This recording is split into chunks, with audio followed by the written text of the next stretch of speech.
In this hour of grace, I want to share something very important with you.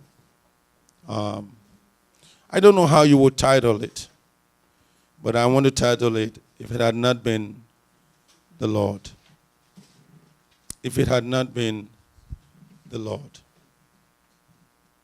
And I'm going to take that context out of the book of Psalms 124. Many people read these Psalms for protection, but I want to really explain something there, that it is not a Psalms of protection. It is a Psalms of appreciation and thanksgiving. It is a psalm that you have no choice but to remind yourself how great God has been. David wrote this psalm based on what he encountered in the book of 2 Samuel chapter 5 when the Philistines came after him after they realized that he became a king. The Philistines came after him when they realized that he was a king. That's when he wrote that psalm. But to make a good justice, go with me to the book of 2 Samuel. Let's make a quick justice here. 2 Samuel chapter 5. And the reason why they came after him was to really show that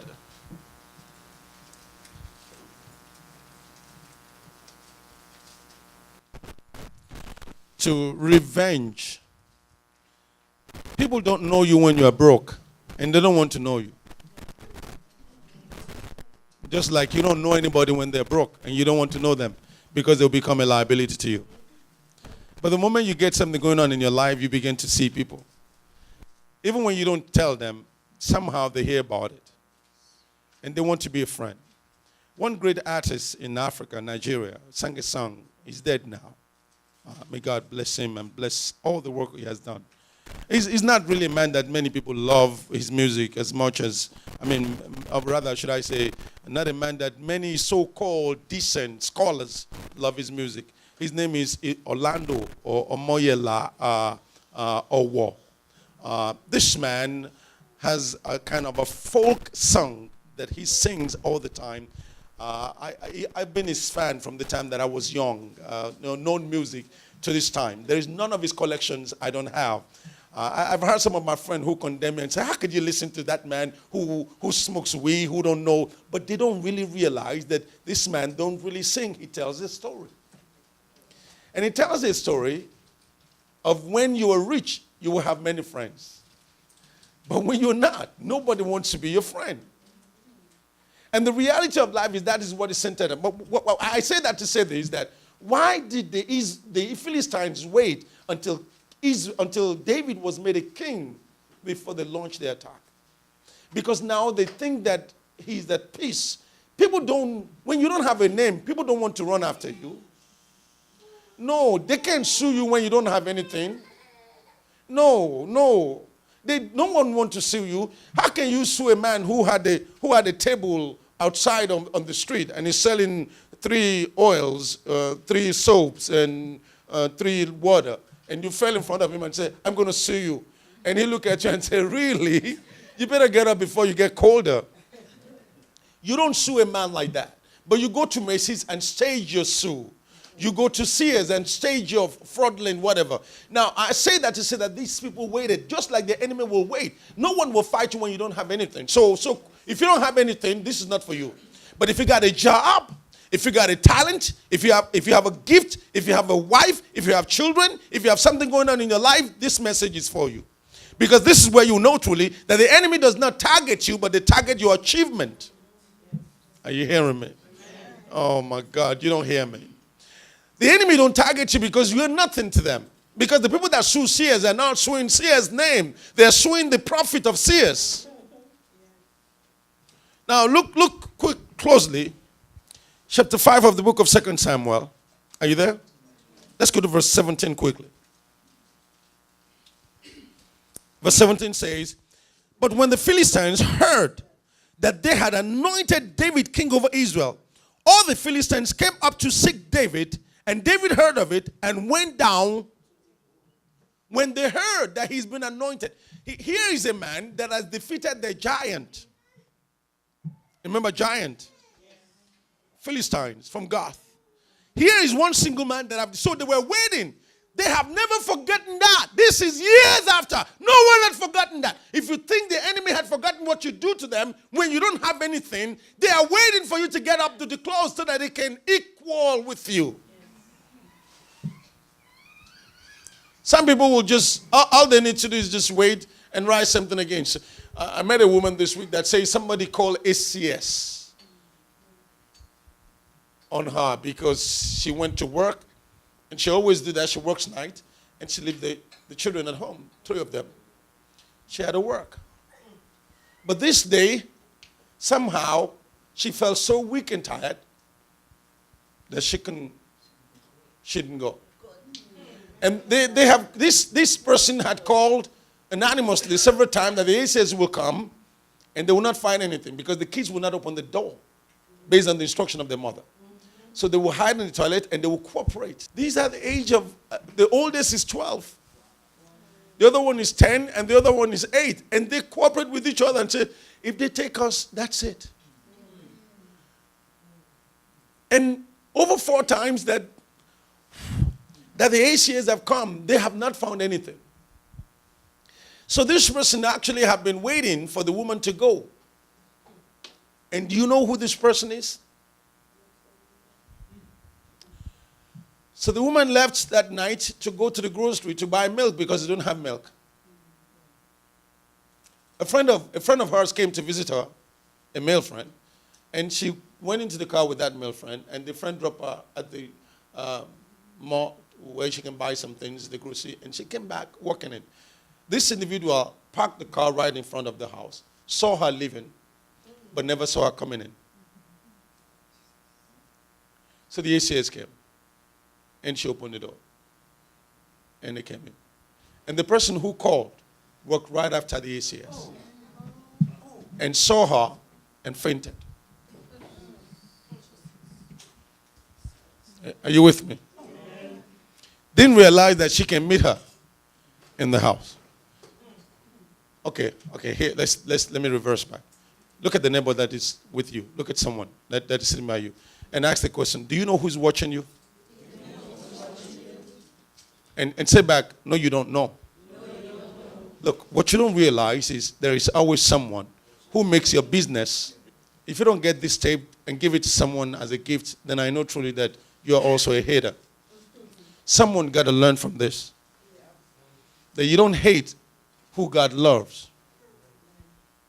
Now, and the woman says, you doing this to me? And she fainted, and the ACS woman wanted to call the ambulance. She said, no, there's no need to call ambulance. She's faking. And she turned her back and smacked her. She said, I smacked her so hard at the back of her head. And she woke up back again. And I asked her, what did I do to you that made you to call ACS? These are sisters, not next door neighbors. Look, I say that you might learn that the person you are sitting with, you don't know their mind. Yes. Are you with me? Yes. You'd be surprised when you will look at your husband and say, who are you? I don't know you anymore. Of course you don't know him. Because there's going to be a day he will act like he's retarded. And you will think, who are you? And he says, I am what I am. He will be retarded for 1 second. And you will look at your wife also and say, where does all this thing come from? And she will respond to you in another way. Now hear this. So when they heard that David became a king, so they launched war against him. But they thought David cannot fight anymore like he used to fight. Because now you are a king, so they think you have to fight decently. But he fought and he overcame.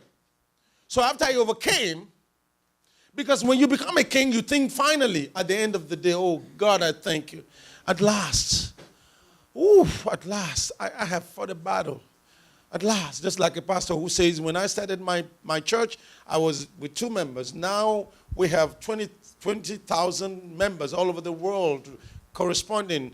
But by membership of the size, we have almost 5,000. In the midst of that, somebody sending a bag of cocaine to his office.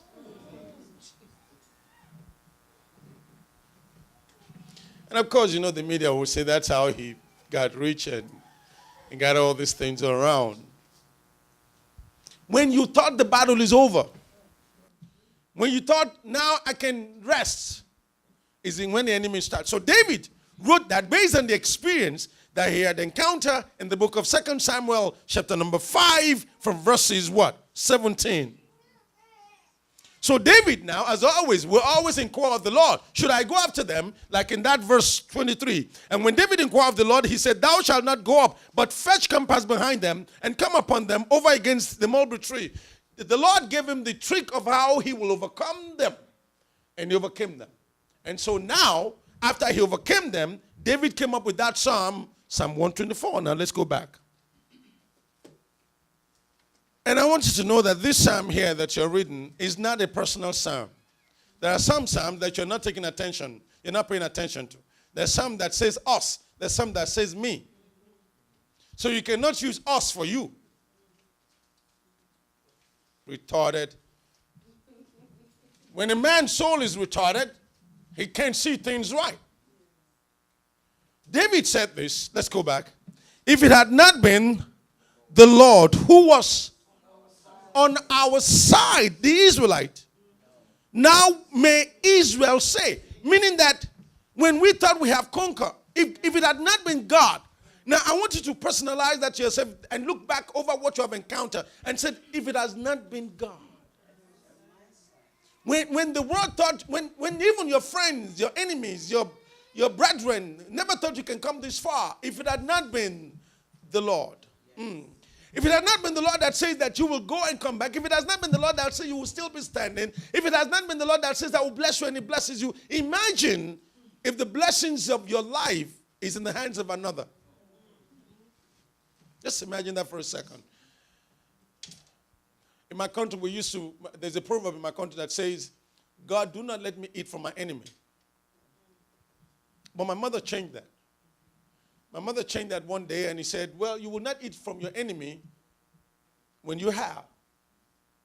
But if you don't have, and the only source is your enemy, you will take the shame away. You will go to your enemy and say, look, forget about what has happened. Can I have some bread? When it comes to that point is when he said the prayer you should be saying is that God, do not let me fall in the presence of my enemy. Because there's someone who are waiting to let you fall and they will say, didn't I tell you? I knew he was not going to last. I knew he was a fake. I knew he was lying. They will bring things that then you never heard of. Meanwhile, they have made a bet behind you saying that you will not pass that year.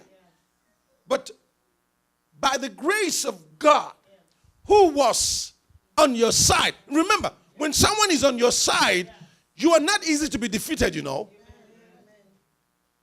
Easily, I'm telling you that. If Peter should go with me to somewhere, and I say, Brother Peter, I need you to go with me somewhere. It's not that I can't fight if anybody confronts me. Of course not. Please don't underestimate that. Don't ever underestimate that. Regardless of how many Bibles that I can quote in times of trouble. Please, I beg you in the name of Jesus, do not underestimate that. Because I will call Jesus and I will punch your mouth 4 times. And I will call Jesus again to bless you and bless your mouth. Now, what I'm saying, I'm just joking. What I'm saying is this. Yes, I will do it. I'm not joking. Yes, what I will say is this. Listen to me now. If Brother Peter should go with me somewhere and he's standing beside me, if anyone is going to jump me, he will think twice. If Brother Peter is going before me, they can jump me from the back. Someone can come and smack me, paw, and I'll be like Chris what's his name? And say, which of y'all hit me first? It's Chris Tucker. Which of y'all hit me? Because he doesn't know where the kick comes from. Now, if that might happen from the rear. I might gotten hit like that. Or maybe this person, maybe he's coming behind me. And I'm going in the front and he's coming behind me. And he's just marching behind me. And someone attacked me from the front and run away. But when someone is by you, on your side, the person is not a protector, is your partner. Amen? When a woman gets angry, a woman say, well, that's why when the Lord make a woman, he did not make the bones from the feet. When someone was telling me, he said, well, God did not take the bone from the feet. He took it from the side, to be on your side, not to be walking on. I couldn't stop laughing. They know what to quote when. And so the Bible says that was on our side. You know, we quote Bible to satisfy us sometimes. That was on our side. He said God was on our side, that he stood by us. He never let us out of his side. If it had not been him, imagine what he meant there is that he looks at the opposite of what could have happened if God was not there. He imagined what could have happened if God had not rescued him. He imagined what could have happened if the worst come to him. He just began to think of all that. Imagine what would have happened if I couldn't get through my school, if I couldn't get my degree, if I couldn't get to college, if I couldn't get my nursing board exam, if I couldn't get my if I couldn't. Imagine what would have happened to me if I don't have what I have now. David said, if it had not been the Lord that was on our side. When he says that, he founded his statement on a very solid ground. And he said it forward. Are you with me? Come with me. Psalms 124, now in verse 2. And he says, if it had not been the Lord who was on our side, when men rose up against us, when men rose up against us, meaning when the enemy rose up against them, when someone is against their growth, when someone is against their success, do not underestimate the power of the enemy. And tell the enemy also not to underestimate the power of our Almighty God. See, what people don't understand is that you have to once in a while look around and say, God, if it had not been you. You just look at yourself and say, God, if it had not been you. Do you know how many people bought a dress but couldn't wear that dress? They just fell sick. At the gas station a couple of weeks ago, close by my house, maybe it was because on Saturday, this woman was pumping gas, and suddenly she felt so sick she was throwing up. And she's all well dressed. She sat in the car and she just go, unstoppable. And I wanted to go, but I cannot stand vomit. So I stood at the other side of the door. I say, are you all right? Can I call now? He said, no, I'm okay. I'm a nurse. I take care of this. And she took water and she washed her face and she go, oh. And I couldn't. Someone called now, and before I know, the EMS come and they attend to her. What happened was that maybe she had eaten something that brought bacteria into her body. She was dressed up to go for a function that she was invited to come and speak. And she said, all my life I've been waiting for this. And she told them, she said, just give me something that will strengthen me, that I will go. I know if I get there, I will do well. He said, this is an opportunity to bring me into the limelight. You know, only one chance one have to get into the limelight. Imagine if that chance is hindered. The enemy could hinder it by inflicting a sickness. The enemy could hinder it by creating any kind of a thing that you will not be able to complete that which was started. And you wonder. So David knew what he was saying when he says, if it has not been God, when men rose up against us. See, this is why I look at these little tiny bit children of ours now that don't even know truly that if they know the sacrifice of the mothers and the fathers, they will appreciate every moment they have. I'm telling you the truth. Because this little skinny headless chicken, you just wonder sometimes what really got into them that make them just not to think back and see themselves that if it had not been God, someone had made this sacrifice through God. Someone says that, look, I don't have it, but you will have it. Now you are buying a sneakers of 205 when your mother couldn't buy anything but pay less. And many of them have the nerve to tell you, I can't wear that. Yeah, I can't. I don't shop there. Just like they tell my wife, I don't shop there. And she says, so your father has a store? Well, there's a store we can go to. I don't shop there. And they won't shop there. And I just shake my head and say, only if you know how I get up early and go bust my head and come home with that. Only if you know what your mother do when she sets an alarm and the alarm will ring and she go, pa, shut up. And just because she want to come with little, only if you guys know that, maybe you will appreciate this. They want to look right outside. They want to look matured. These chicken heads, these blessed children don't understand truly what the blessings of God is. So they need to go back and see that if it had not been God, they start something that they can't finish. And you leave them alone. They can't even complete the journey by themselves. And yet you see them outside, you think that it's all well. We were talking on our table one time, and my daughter said, we're not low class. No, we're not low class. I said, okay. So what are you? Are you middle class? No, we're upper. Who told you we're upper class? Who gauged you? Who put you there? He said, look at the area. Look at what area? Now, what you don't see is that if it had not been God, are you hearing me? If it had not been God that was on our side, regardless of whatever you are, regardless of whatever you do, if it had not been God that was on your side, if you take God out of it, you are nothing. Let's go further quickly. Then he imagined what would have happened in verse 3. Read with me. Then they had swallowed us up quick. Did you see that? They are so thirsty and ready that you won't take them 5 minutes to swallow you up. Because it doesn't take too long to destroy something. If someone get angry and come here now and say, oh, pastor, I don't like this church. He can break this thing in 1 second. And break it. 1 second. They have this energy when they're angry that it is not Red Bull that provided that energy. It's some kind of a whatever bull that brings that energy onto them. It just double the strength. That's what anger does. Anger make you just get angry and you become so strong. Strong to do what? Not strong to do something constructive, but to destroy. Why don't you get so angry to change your life around? Than to get angry and break the plates in the house because you didn't wash the plates right? So he said, they would have swallowed us up quick. Meaning that we wouldn't have been anything before them. And then he says this. Are you with me? When the wrath was kindled against us, when they were angry with us. Verse 4. Then the waters had overwhelmed us. The stream had gone over our soul. Meaning we're ready to overcome. So which means they were in the water. They were in the trouble. That the trouble is almost covering them.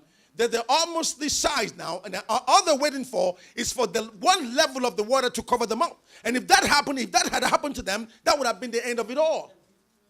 And he says to them, then the proud waters had gone over our soul. Verse 6 says, blessed be the Lord, who had not given us as a prey to their teeth. You know what that means? As a food to their teeth. As a food to their teeth. That they would have taken up and they would have. You know, you don't eat something that is hard. Or something that is hard or had so much pepper. You don't chew them. You just swallow them. See, when people eat something that is hard, and they swallow it. And some swallow it and it burns them inside and go. But it won't stop them from eating it. That's me. But here is this. But he says unto us, verse 7 says, our soul is escaped as a bird out of the snare of fowlers. Have you ever tried to catch a bird? I remember when we first moved to our house 2 years after. I see all these birds coming because we always put food. That's when I start putting food outside at the back of the porch. And they come on our deck. And they come, different kind of bird, beautiful bird. So I went and bought a cage. The cage has a door, but I don't know how to set it up. So what I do, I put a twine, and I stood by. You know when you do evil, you have all time. You have all the day. And I was sitting waiting for them to come. I'm serious. I was actually sitting and hold the thread like that. And the bird came. And as soon as the bird went into the cage, I released the thread and poof, it was inside. So I wanted to surprise my children. And when they come now, they're going to see that we have bird. But I won't tell them how we got the bird. So I'm happy. Suddenly I'm happy. And then while I was walking towards the cage, my neighbor come and say, oh, you caught the bird? What? And I look at him, I said, no. Because I don't know who he's going to call. Maybe he's going to call the animal control. So I just go and release it and say, and the bird fly up. And was happy to flew out of the cage. What the Bible is actually saying is that when you've ever been in trouble and you're set free, you don't know the joy of it. You don't know the joy of it. So I call him and I show him the cage. I said, no, I didn't catch them. No, I don't want to catch them. I lied. From that day on, I never set the cage outside again because you don't know who is watching. Now they'll call animal control and they will arrest me for catching a bird. Imagine that. Imagine someone handcuffed me and they said, and the wife said, what did he do? He caught some bird that he's not supposed to. And then it's going to be in my history that he was arrested for stealing a bird. A bird from who?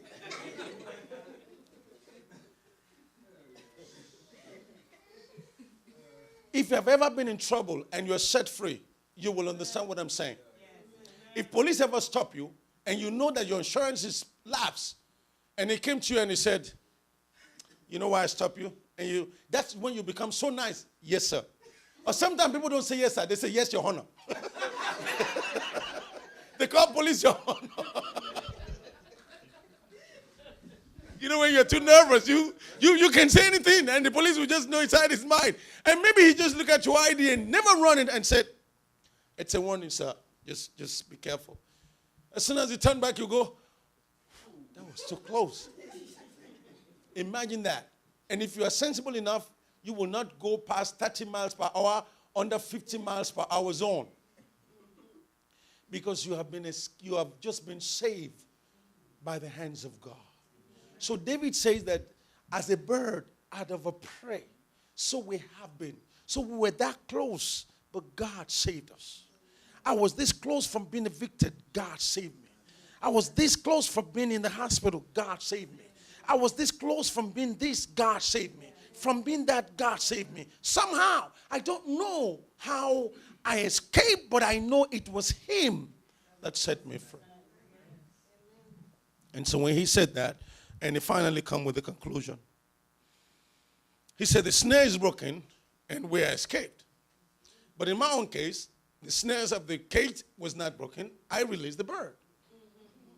Now verse 8, read it with me and read it loud as you can. Our help is in the name of the Lord who made, say it again. Say it again. Now, if your help is in the name of the Lord who made heaven and earth, then you must understand that when you are this close to trouble, or when you are this out of trouble, there is only one thing that deserves the glory. There is only one person that deserves the glory. It's God.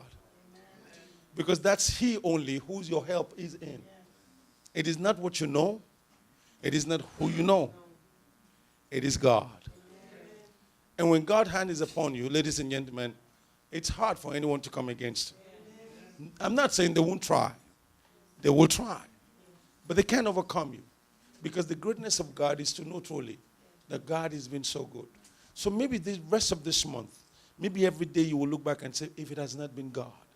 Maybe you will say in the morning and say, God, if it had not been you that woke me up, I wonder where I would be right now. Maybe you will look around you and say, if it had not been God that made me God, all this, my children, my family, God, if it had not been you, I wouldn't be here. Maybe as a little child, maybe you will look at yourself and say, if it had not been God that made my mother to stand, that I can live in this place, that I'm not living somewhere else, that I will say, you know, when you are grateful for such a small, like what you say in my house, you can be rest assured that you'll get more. If it had not been God that was on our side. And if there is anything anyone will say, I will say that to this church. If it had not been God. Because the transformation that the Lord gave me from what I was for over 15 years and turning me around without no one but God. And knowing that somewhere he was preparing some other people also who I've never met, who I don't even know, but somehow he will connect me to them, and he will say that they were thirsty for my word, they want me, they needed me, so I'm going to direct them to you. And one by one, he led these people, and he led them into this place. Now, you would have thought that was because of who? Someone? No, it was God. If I didn't obey, if anyone else obeyed, he would do the same thing to them. But see, I'm not going to mix that with obedience. I just want to stand on that fact that what I'm telling you is that if it had not been God that was on your side. I met a man I'm going to close with this. I met a man this week. Now, quickly before I go, anytime you meet someone for the very first time, try to get to know them. You never can tell whom God has sent you to bless or who will be a blessing in your life. You never can tell. So you shake their hand and you say, my name is Sister Person. What is your name? Good. I am Sister Person, and blessed to meet you. Let them know you're a Christian. Blessed to meet you. May God bless you. And maybe a conversation will ensue. If not, it's okay. I met this man, and I was working to get food, and I met him where I was buying the food, but I can realize that he was walking like that. He's a young guy, must be about 17, and was walking like that. And I shook it and I said, hey. And I look at him and I said, my God, look at you. What happened? You play football, basketball? And he go, you know how they go? Nah. I said, you go basketball? Nah. And I said, so what happened? Long story. I said, what happened? He said, long story. And he told me his age is 19, but he looked older than 19. So he was standing on the line. And I said, you go first. So while he was ahead of me, I keep on looking at his leg. What in the world went wrong? Why you became this? I was so curious. So I'm wondering in my mind, what could have happened? So when he got his food, I said, don't worry, I'll pay for it. He said, really? I said, yeah. He said, no, you don't have to. I said, no, I feel like it. Come on. I feel like sometimes you pay to get information. So I pay for it, and he says, and then we started talking, and somebody else came. I said, go. I said, so what happened? You're right? You sure you're okay? I said, could be of any help? He said, yeah. He caught a venereal disease. And I want to talk to all the young girls here. Stand up. Every young girls here. From the age of 15 up. Get up. Please. 12, whatever you are. Stand up. You think you're beautiful now. It is good. You are. All of you. You are. But you don't know where those boys have been.